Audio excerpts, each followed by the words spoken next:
Plano maghain ng subpoena ang Department of Justice laban kina Senador Jinggoy Estrada, dating Senador Bong Revilla Jr. at dating Ako Bicol Party List Representative Saldico para sa magkakahiwalay na kasong plunder.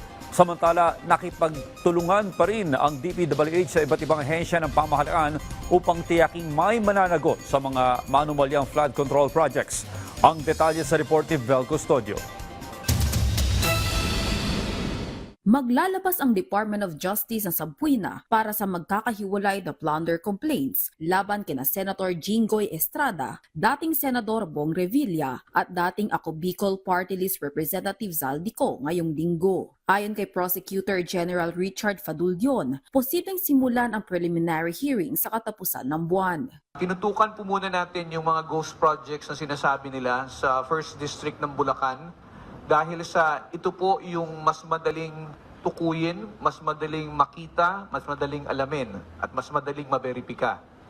We have 3 more cases. Dagdag pa ni Fadulyon, inaasahang may mapapanagot sa mga opisyal ng Department of Public Works and Highways sa susunod na linggo.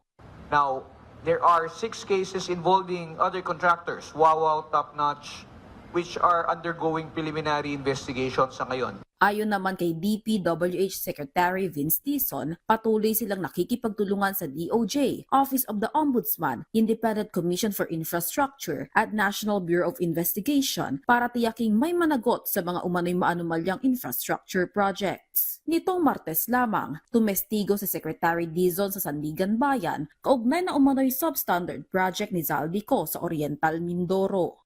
Mukhang ang susunod kung pupuntahan yung Regional Trial Court sa Lapu-Lapu. Yung kaso sa Davao Occidental Ghost Project against Sara Diskaya et al.